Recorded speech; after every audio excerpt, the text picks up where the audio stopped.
Hey friends, welcome back. Today's episode is all about that summer orientation program and is it worth the expense? That's the question, right? In some cases, it's going to cost you hundreds, if not thousands, of additional dollars out of your pocket to attend your students' summer orientation.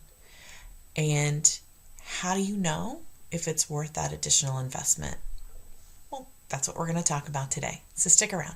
Welcome back to Not Your College Life with Lisa Beals. I'm your host. Let's jump in to why I think your summer orientation is worth that extra expense if you can find a way to fund it. So there is some debate depending on where your student is going to university, that the only draw for that summer orientation, that's when your student is going to enroll in their fall courses. And that's the draw, period. I disagree with that. I think there's far more benefit to that summer orientation than simply registering for classes. And let me tell you why. You can register for classes online. I can give you access to your student portal and you can register no matter where you're at. So an institution has to make it more than that. And it is, I believe, in almost every case. So here are the things that you should expect to see and find value in a summer orientation program. So first, you should do your homework and know, is there a cost on top of hotel, airfare, travel, whatever? Is there a cost to actually participate in your university's summer orientation? And this varies by institution. I know in Indiana, we have two large public institutions. One does charge a fee. It's a couple, maybe less than $300 right now. And the other one, so IU does charge, Purdue does not. So I don't know the rhyme or reason behind that, but certainly you want to take that into account. I think either way, it's still worth your time. Some offer a one-day program, some it's 1.5, some it's 2. I've not seen any more than a 2-day program.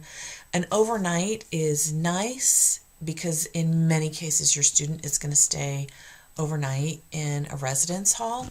It's an invaluable experience, but not required.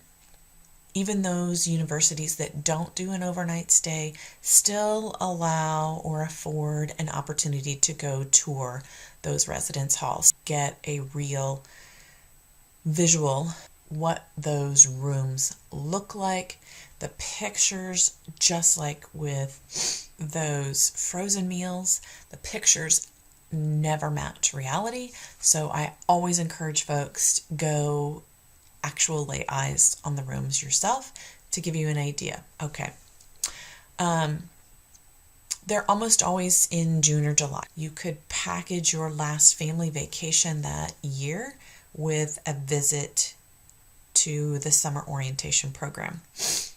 It's February now. Now is the time to certainly make those arrangements, sign up. Spots will fill up depending on a number of competing resources. I will tell you, in most cases, whether your student signs up for the first day or the last day, their quote competitive edge in course selection is pretty much the same. You could ask that question though before you sign up to determine, is there any advantage to attending earlier rather than later. So the biggest bonus, in my opinion, in attending a summer orientation is the fact that your student will actually get some real face time with their academic advisor before their semester starts. This is going to be their mentor, their coach, their mediator, their advocate for so many things on this campus. And for them to establish to start establishing that relationship before classes and semester and that hectic, all those other things begin is so crucial. And in most cases, these summer programs allow an advisor a little bit more time to get to know your student because they're not already dealing with, it's the summer, there are other continuing students they've already dealt with. And so your student, are their primary focus for the summer. So things that your student should plan to talk about would be their strengths and weaknesses as it relates to school and studying and time management. Any hobbies and interests they have that might help shape their major choice or career path. What they're most looking forward to about the college experience, and then as well, what they're most concerned or apprehensive about. And it's important for your student to feel vulnerable, and I would encourage you to make sure they understand this is the person that they need to be comfortable being vulnerable with. That advisor can't help and advocate for them unless your student is real and raw and honest with them. So the other thing that is incredibly beneficial at a face-to-face orientation is, okay, I've got a laundry list here. So your student can take placement exams. So you could have a required exam before they sign up for a math or science or language. Those exams in many cases cannot be done online anywhere. The faculty want that exam happening there in a controlled environment. So to be able to take that early and make an informed course selection based on the results of that is invaluable. Many of these in-person or online orientation programs in the summer will include some education for both the student and the parent on how to pay for college, some financial literacy courses, what the difference between subsidized and unsubsidized loans are, if your student has any grants, what that means, any scholarships and what that means, and the requirements that are tied to certain scholarships as it relates to major changes, etc.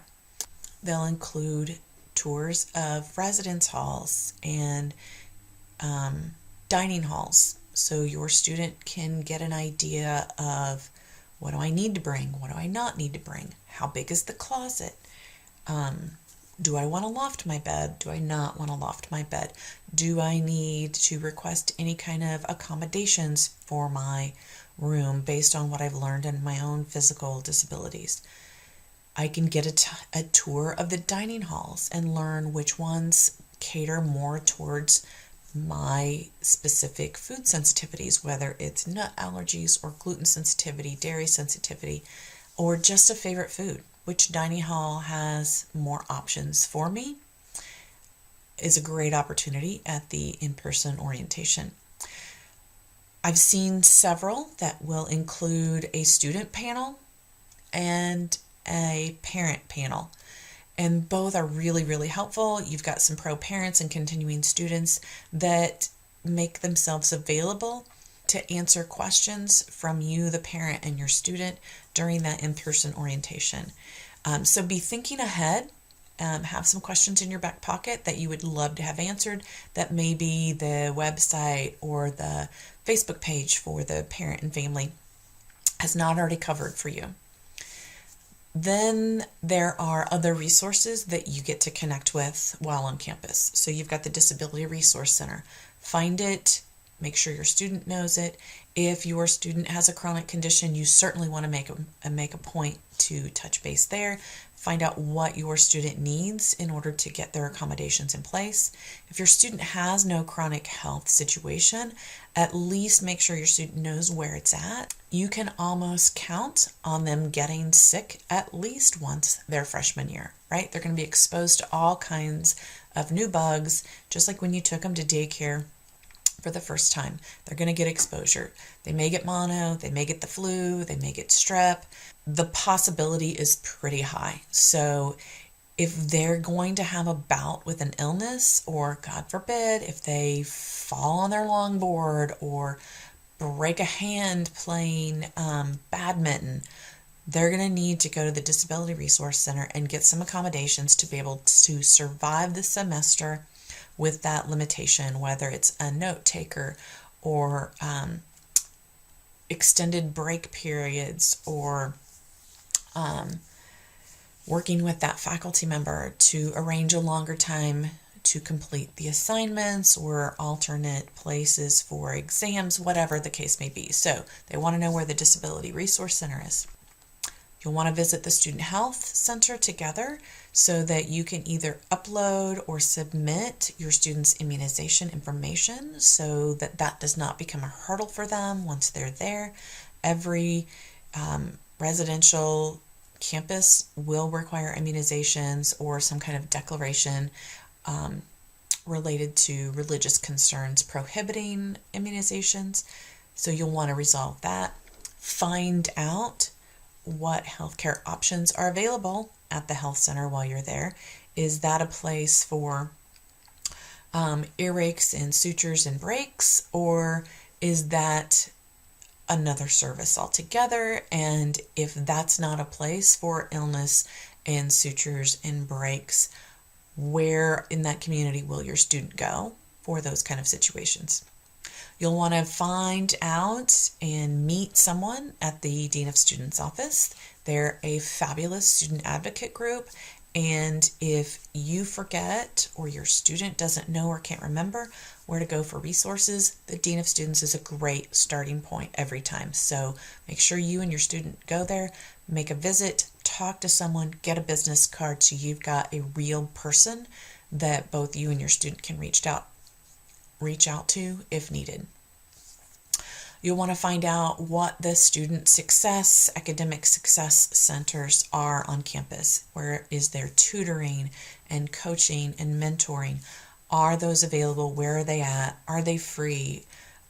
When do you need to sign up? Can your student decide after the semester starts that they want to capitalize on these resources? They can't do it if they don't know they exist. They can't do it if they don't know where they're at. So while you're there for that campus visit, make those connections. Again, get a business card, get a name of a real person for both you and your student to hang on to. You're going to find out about student organizations. So most universities will have healthy and thriving student organizations that will fill almost any student interest. So please, you and your student, I would almost suggest going online before you even go and check out the organizations that are registered to give you kind of some framework. And then your student already knows, are there any questions they want to ask? Is it still an active group? Is it a group that hasn't been active for a while? So that they maybe can, if there's any activity happening in the summer, they can maybe make a connection while they're there. Information technology on campus is going to be crucial. So this is the place where they need to know where to go if they're having technology issues with their laptop, with their student portal, with the learning management system, with accessing the wireless, password resets, paying the bill online. So it's a very, very important aspect to make sure that your student connects. Where is the IT Help Center on campus? What kind of resources do they have available there and online? Your student can pick up their student ID card there while you guys are attending the new student orientation. That is, while it's not crucial, it helps really as a starting point to solidify and make real to your student that this is happening. I'm going to college. I'm going to college here. Visit the CoRec. That's another great resource on campus that your student will definitely want to check out. Get excited about their interests in participating.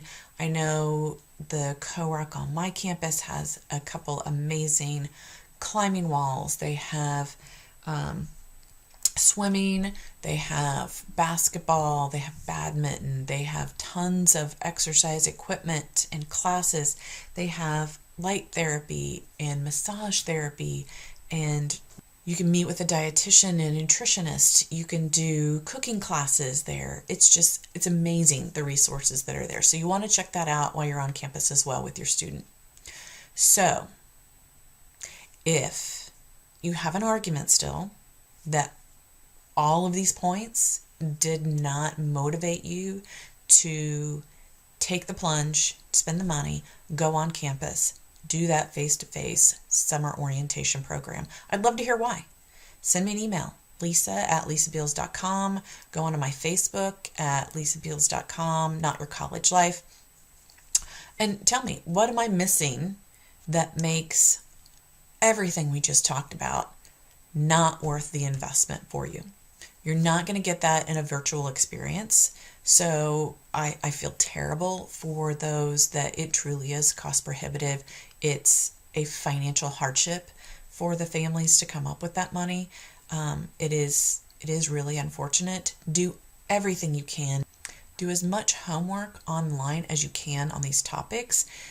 Email or call these individuals for the areas of interest for you so that you make a real person-to-person connection if you can't come here face-to-face. And then another bonus that I didn't already talk about that the campus can't provide, but if you have a student with a chronic health situation, migraines or Crohn's or rheumatoid arthritis, anxiety or depression, if you're sending your student to campus with a chronic condition, that's another episode that we talked about not too long ago, then this campus visit is an amazing opportunity to also schedule that initial intake appointment with that provider that your home doctor referred you to, right? Why save all of this for move-in? Move-in's going to be crazy enough, emotional enough. Let's take care of everything we can here during this summer orientation. So it would be a great opportunity for you to visit with that healthcare provider, get that initial assessment in. Your student not only knows where they're at, but they've made that establishing appointment with that doctor. And the other benefit would be, if you're going to set up banking for your student in their local community, now is the time also to find a local bank and get an account set up and established for your student at this time. Okay, great. So again, if none of these reasons were compelling enough to get you on campus face-to-face, I challenge you, tell me what I'm missing. What am I missing other than the obvious, I just can't financially swing it? And if you do take me up on it and you go to your summer orientation with your student this summer, shoot me an email back and let me know, how was it? Are you glad? Any regrets? Happy you did it? Okay, so don't forget, my opinion only, if you can financially swing it, attending your summer orientation is well worth it. Whether the university is handing your student a schedule for their fall or not, there are so many other valuable takeaways from that in-person session that it's well worth it. So if you haven't already, I'm going to encourage you join my Facebook community or sign up for my email list. If you are in my Facebook community or on my email list, then you will get access to my Pinterest board where I've cultivated all of these resources, and I will share that board with you. It's a private board, so only my peeps get access to it. So if you're interested in that, make sure you subscribe to my email list at lisabeals.com or go to my Facebook community and join my Facebook community there. It's Not Your College Life with Lisa Beals. Go check it out. If you're having any trouble finding the information for the university that your kiddo has chosen, shoot me an email, shoot me a direct message, let me know. I'm happy to help. That's why I'm here, right? We can't do this alone. It's a lot. I'm here to help you. because this is not your college life. Take care. See you next week.